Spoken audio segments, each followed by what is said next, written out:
Chapter 1. The sun filtered through the cracks in the blinds, drawing golden lines on the floor.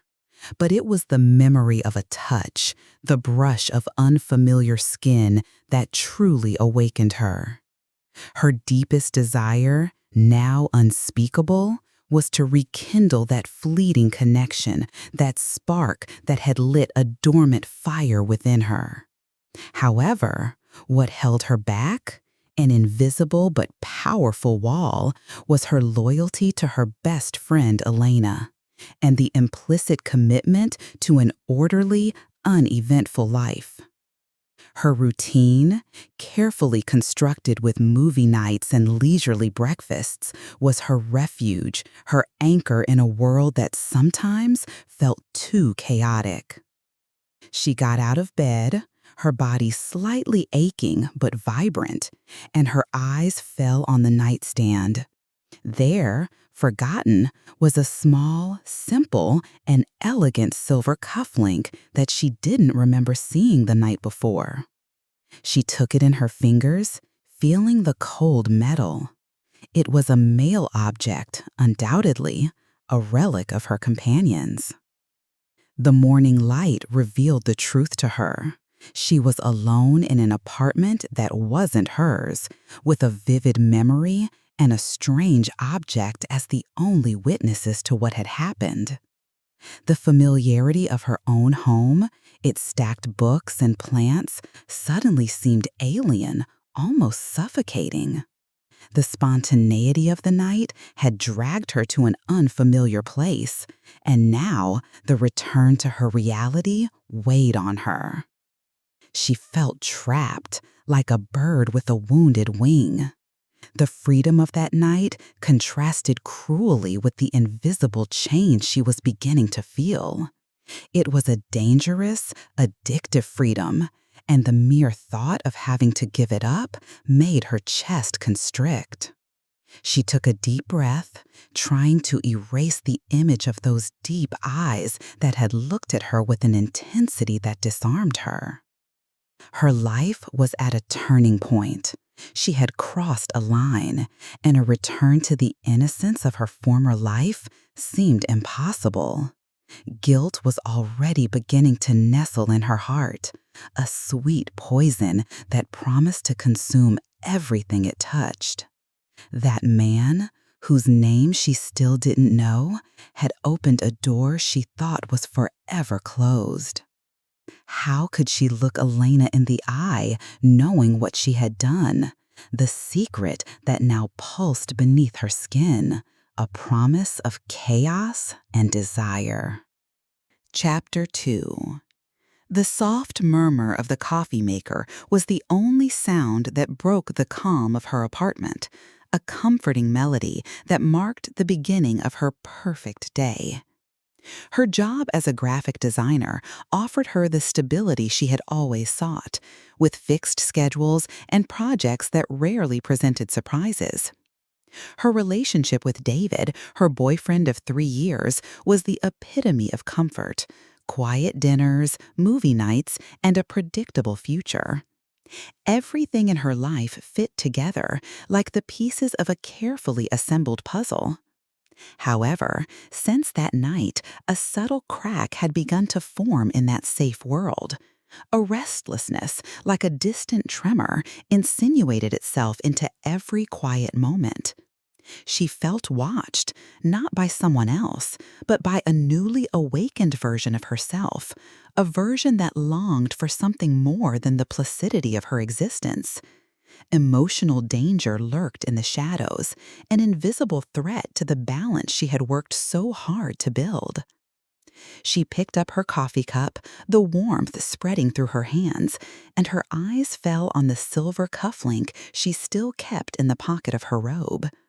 It was an insignificant object to anyone, but to her it had become a totem, a constant reminder of her sin and the passion she had unleashed. She had wrapped it in a silk scarf, hiding it like a forbidden treasure. Its discreet shine seemed to mock her attempt to return to normalcy. That morning, as she dressed for the office, the feeling of being on the edge of a precipice became more tangible. She chose a formal outfit, almost a uniform, as if with her clothes she could silence the inner chaos. The fabric of her blouse, so familiar and secure, now felt like a cage. The thought of that man, his husky laugh, the sparkle in his eyes, haunted her like a shadow. The outside world, the bustling street and the anonymous faces, greeted her with an indifference that had once comforted her, but now felt strange. She felt like there was an invisible layer between her and the rest of humanity, a barrier created by her secret.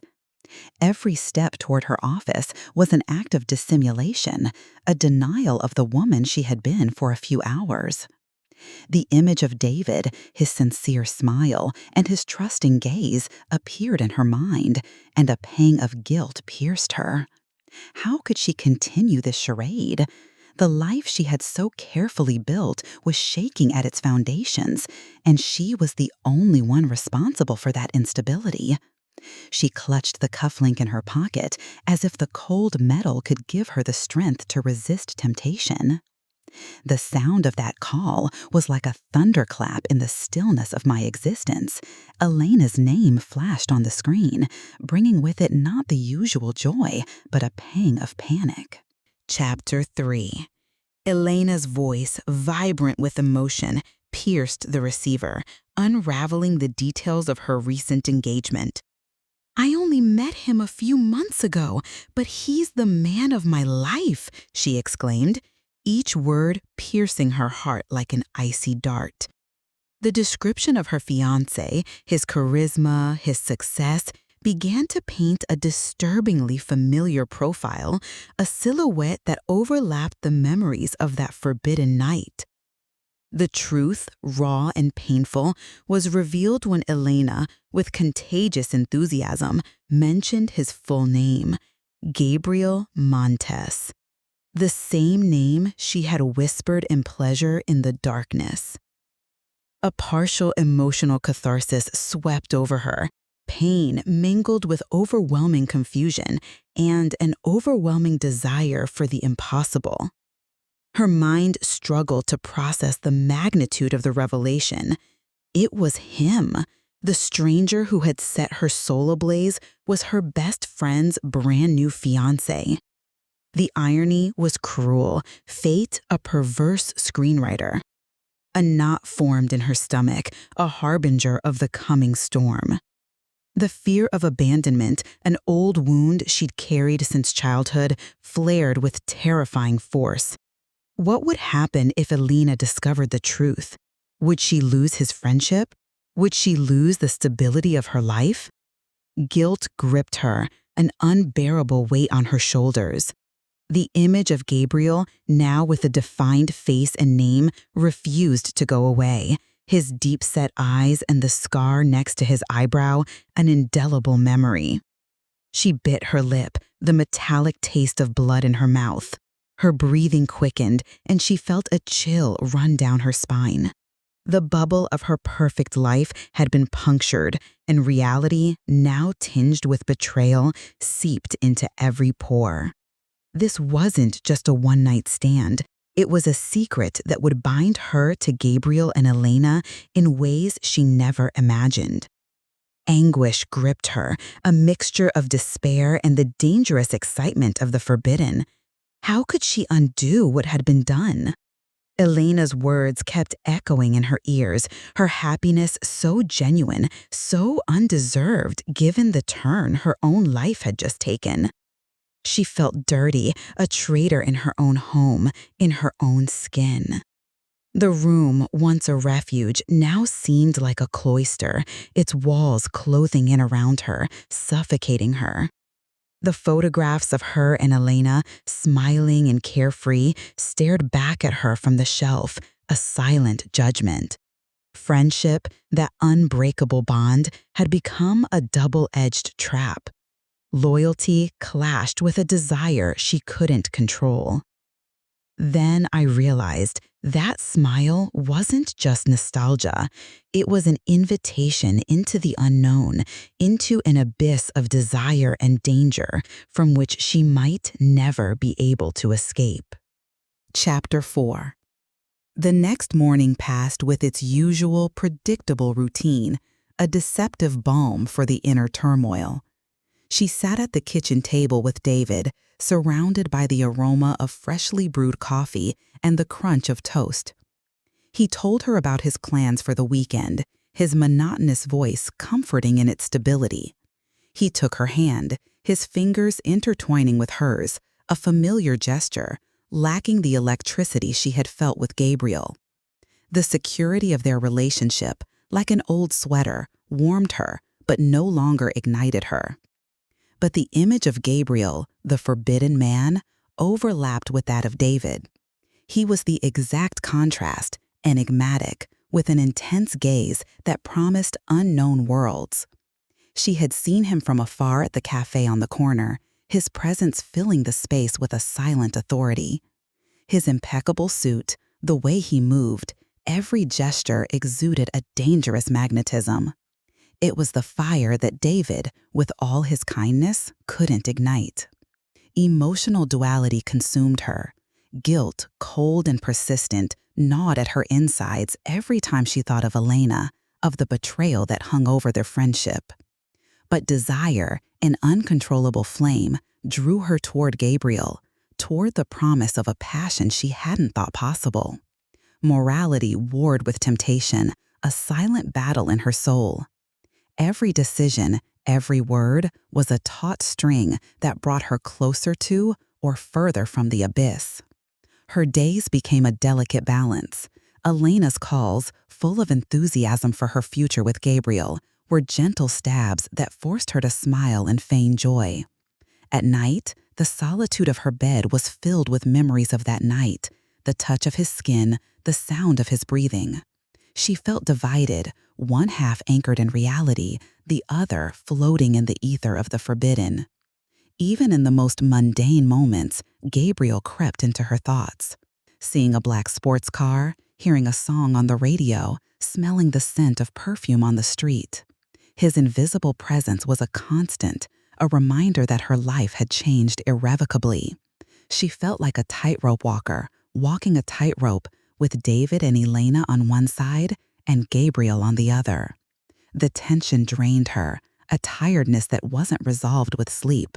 Her eyes, once filled with a calm light, now reflected a constant restlessness. She looked in the mirror and barely recognized the woman staring back at her. Guilt had begun to form fine lines around her eyes, and desire had given them a dangerous glint. When he accidentally brushed my hand at the coffee shop, an electric current ran through my body, and I swore I wouldn't let go. But my heart knew I would. Chapter 5. The invitation arrived like a whisper amidst the noise of the city. An anonymous text message, an address, and a time. Without a second thought, the protagonist found herself standing in front of the imposing facade of a boutique hotel in the heart of the historic center. The night enveloped her in its cloak of mystery, the air vibrating with the promise of the unspeakable.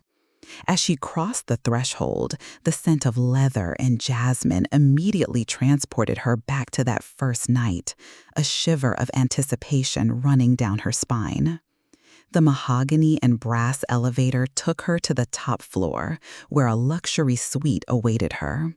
The dim lights in the room, the soft murmur of jazz music created an intimate and seductive atmosphere. There he was, Gabriel, with a smile that shattered her spirits and promised her paradise. The look in his eyes, intense and possessive, stripped her completely, stripping her of any trace of guilt or regret. She gave herself to him with a ferocity that surprised her, the weight of his body against hers, her skin burning beneath his caresses. Every kiss was a release, every moan a confession. The touch of his hands, the texture of his hair, the taste of her skin, everything was a symphony of sensations that made her vibrate. The outside world faded away, leaving only the bubble of their passion, a forbidden space where rules and consequences didn't exist. As the seconds turned into hours, the protagonist felt reborn. It was as if every kiss, every caress, erased the layers of convention and expectations that had covered her for years. Her vulnerability was exposed, but instead of fear, she felt a strange strength, a deep connection with her true self. Tears mingled with laughter, a bittersweet liberation. The sounds of the city, the distant honking of horns, and the murmur of people filtered through the window. But in the room, there was only the rhythm of their breathing, the beating of their hearts in unison. They looked into each other's eyes, and in that instant, in that silent exchange, she felt a connection that transcended the physical, a communion of souls that understood the risk and reward of their forbidden love.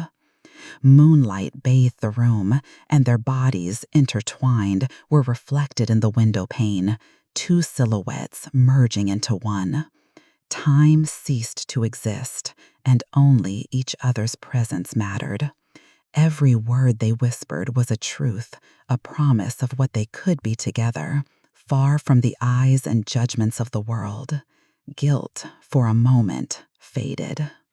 I told myself it would only be that night, but my soul knew it would be forever, an indelible mark on my existence. Chapter 6. The morning chill crept through the window, not the gentle embrace of a breeze, but the icy breath of betrayal. Her awakening was abrupt, not because of the alarm, but because of the buzzing of a notification on Gabriel's phone, forgotten on the nightstand. The screen lit up, and a message from Elena appeared in the foreground. "Good morning, my love. Looking forward to seeing you." Her breath caught in her throat. The image, a selfie of Elena smiling, innocent and happy, stabbed her with cruel precision. He had deceived her, had hidden the truth, and now the veil of his passion was tearing away, revealing the painful reality. Pain washed over her, a tsunami of despair that left her breathless. The walls of the suite, which had witnessed her liberation the night before, now pressed against her, transformed into those of a prison cell. The need for validation, to be the only one, the special one, collided with the most primitive fear of abandonment. Was she just a toy, a pastime for him? The question burned in her mind, a burning ember. Emotional metaphors crowded her head, descriptions of indescribable suffering.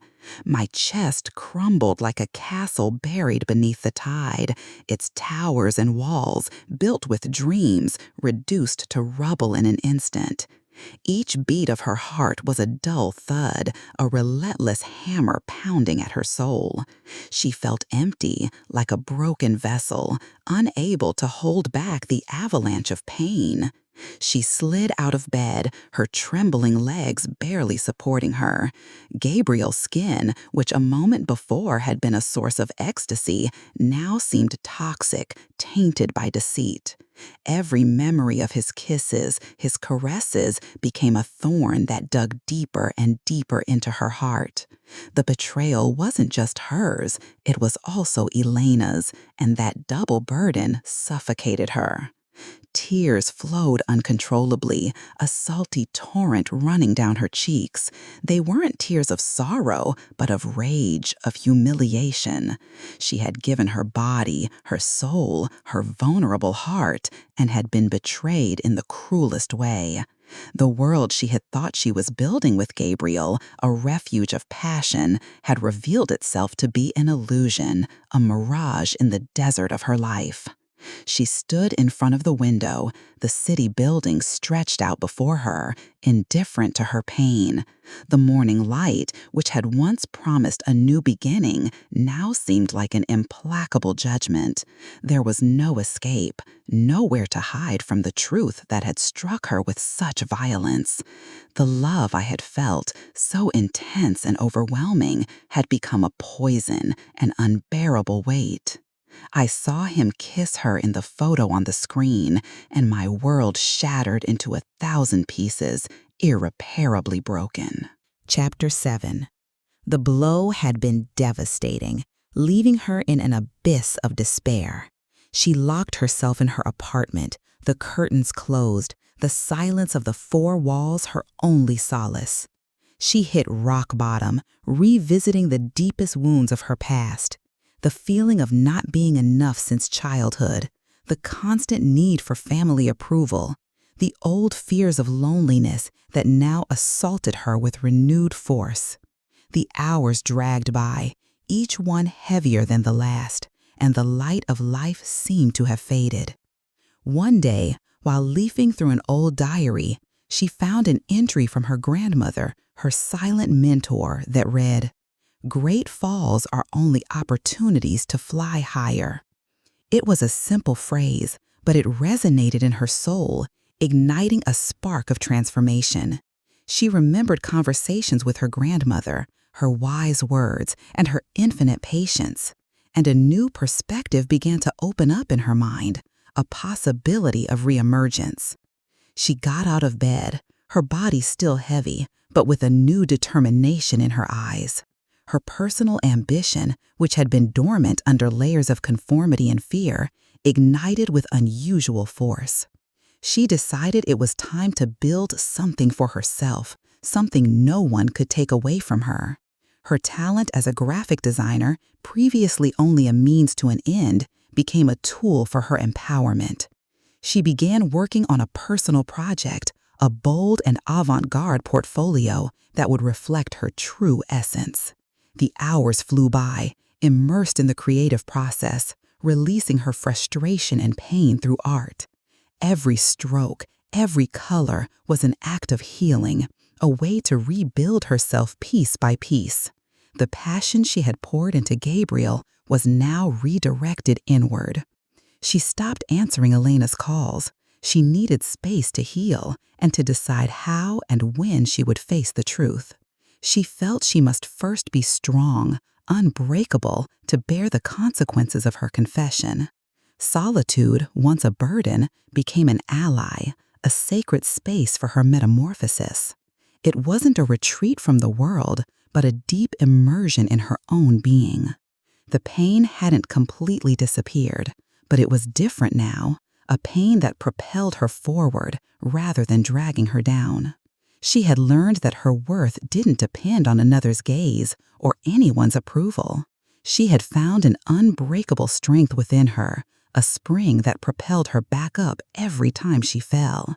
Her spirit, once bruised, was beginning to shine with a light of its own. I stood up with the dust sticking to my skin, but no one would make me fall again. The promise resonated in every cell of my being. Chapter 8. Her new inner strength drove her to face her destiny, not with fear, but with cold determination. It was time to confront her family, David, and, of course, Elena and Gabriel. She couldn't continue living the lie. The burden was too heavy. The great dilemma loomed before her like a mountain. Continue in forbidden love with Gabriel, risking destroying everything Elena had built, or rebuild herself, free from the chains of that toxic desire.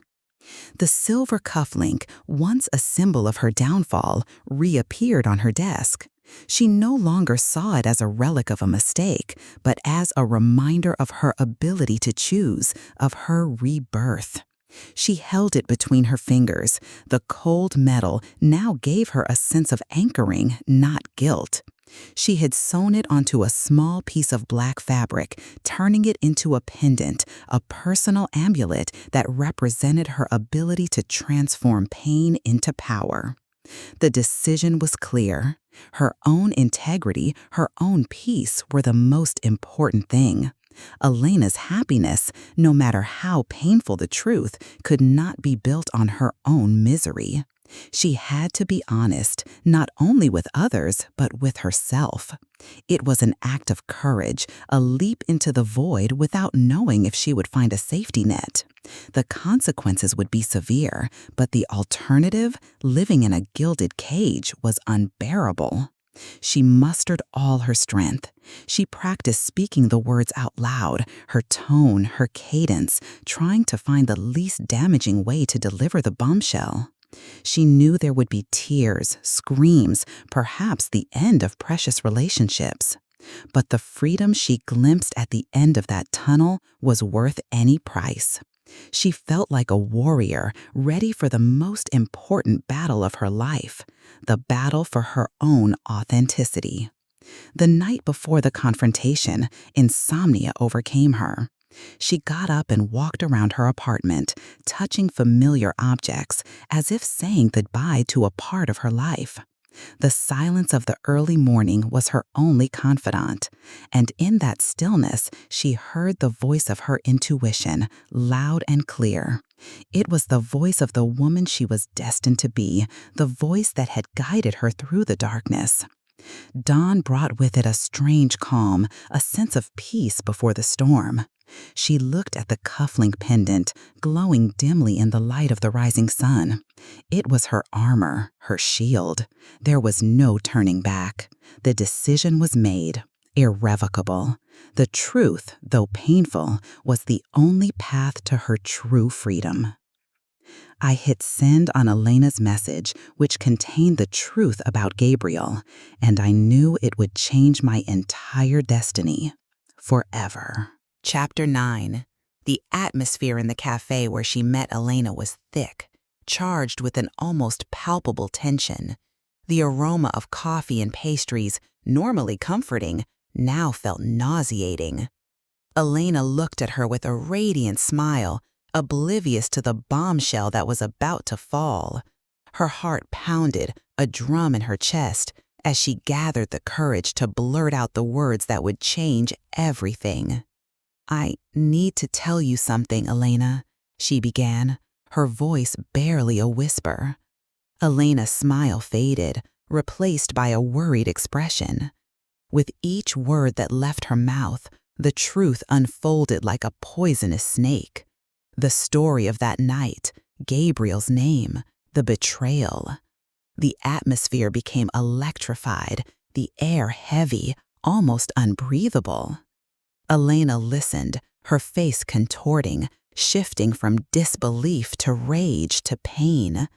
Tears sprang from her eyes, an uncontrollable torrent. "How could you?" she cried, her voice cracking with anguish. "With Gabriel, my Gabriel." The confrontation escalated, the words hurt, the accusations flew. The protagonist didn't defend herself. She accepted each blow, each tear, as a necessary penance. The tension reached its peak when Gabriel appeared through the door, oblivious to the storm he had unleashed. Seeing the scene, his face tensed, a mixture of surprise and guilt. Elena, with unexpected strength, stood up and faced him, her voice now firm, though tinged with pain. "Explain this to me, Gabriel. Tell them your secret." The entire cafeteria seemed to hold its breath. It was then that a new, unexpected secret was revealed. Gabriel, his face pale and his voice trembling, confessed that his engagement to Elena was a facade, a business agreement to unite two family businesses. There was no love, only cold calculation. The revelation was a punch in the gut for both Elena and the protagonist. The betrayal had been twofold, and the lies were peeling back like the layers of an onion. Silence fell over the table, a silence heavy with shock. Elena looked at Gabriel with a mixture of horror and contempt, then at the protagonist with a look that was both pain and understanding. The truth, though brutal, had freed them both from a web of deceit. Their friendship, though wounded, had a chance of rebuilding, while Elena's relationship with Gabriel was crumbling. Her words stabbed me, revealing a truth that hurt like hell, and at the same time, they freed me from the invisible chains that bound me to her secret. Chapter 10. After the confrontation, she retreated to her refuge, a small studio she had rented so she could paint. The smell of turpentine and canvas, once soothing, was now the backdrop for her internal struggle. She faced her deepest fear, abandonment. Not just abandonment by others, but by herself. The fear of not being enough, of not deserving happiness. Her internal monologue was a pitched battle, the voices of guilt and desire warring against the voice of reason and self-love. She remembered her grandmother's advice: the most important love is the one you give yourself. Her eyes reflected fatigue, but also a new spark of determination. She had allowed Gabriel's desire to consume her, the fear of losing Elena to paralyze her. It was time to make a transformative decision, one that would free her from the chains of the past and propel her toward an authentic future. She took a deep breath, the fresh air filling her lungs, and made a decision. She would forgive Gabriel, not for him, but for her own peace. She would let him go, the forbidden love, the fleeting passion, everything. But most importantly, she would forgive herself.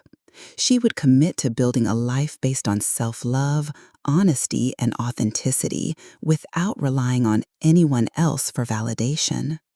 She began to paint with renewed ferocity, each brushstroke an act of liberation. She created a series of works that depicted her emotional journey, the darkness of betrayal, the internal struggle, rebirth. The vibrant colors and bold textures reflected her newfound strength and unbreakable spirit. Each canvas was therapeutic, another step toward healing. She also reached out to Elena, not to justify her actions, but to sincerely apologize and offer her unconditional support. The friendship was wounded but not broken. Elena, surprisingly, was also in the process of healing, freed from the charade of her engagement. They shared tears and laughter, rebuilding the foundations of their friendship with a brutal honesty they had previously lacked. Loneliness was no longer a punishment, but an opportunity to grow, to listen to herself. She gave herself permission to feel, to heal, to make mistakes. She had learned that true power lay not in controlling others, but in controlling her own life, her own choices. The darkness had been the catalyst for her light, the fall for her rise. I finally knew who I was without anyone's shadow. And I breathed freedom, a freedom that felt as vast and deep as the ocean. Chapter 11. The following months were a whirlwind of transformation. Her career as a graphic designer took off, with her bold and personal new style, attracting clients seeking precisely that authenticity. She moved into a loft with large windows, full of light and space for her art, a reflection of her renewed soul. Her relationship with David had ended, not with resentment, but with the realization that they both deserved a love that ignites them, not just soothes them. It had been a painful goodbye, but necessary for their evolution. Her friendship with Elena, though altered, grew stronger. They shared the scar of Gabriel's betrayal, but also the strength of having overcome it together. There were no more secrets between them, only a brutal honesty that united them more than ever. Elena, freed from her commitment, found her own voice and her own path, and together they supported each other in their respective growth processes. The protagonist's family, seeing her so fulfilled and accomplished, finally accepted her independence and her decisions. The protagonist, now empowered and free, wasn't looking for a new love, but rather focused on her own blossoming. She had learned that happiness wasn't a destination, but a journey, and that the deepest love was the one she cultivated within. Her art exhibitions were a success, and her work, now charged with meaning, inspired others to search for their own truth. The silver cufflink transformed into a pendant she carried close to her heart, not as a reminder of pain, but as a symbol of her resilience and ability to be reborn. Her story became a testament to the strength of the human spirit. She left an inspiring reflection for the reader. If I could reinvent myself, you can too. Falls are only the impetus to fly higher, and the truth, even if it hurts, is the path to true freedom. Her life wasn't perfect, but it was hers, built with love, authenticity, and the courage to face her fears. She felt complete, not because she had found someone, but because she had found herself. Today, I wonder not who I was, but who I am destined to be, with each dawn bringing new possibilities and the blank canvas awaiting my strokes. And that morning, the sun rested on my gaze forever, an eternal glow of peace and freedom.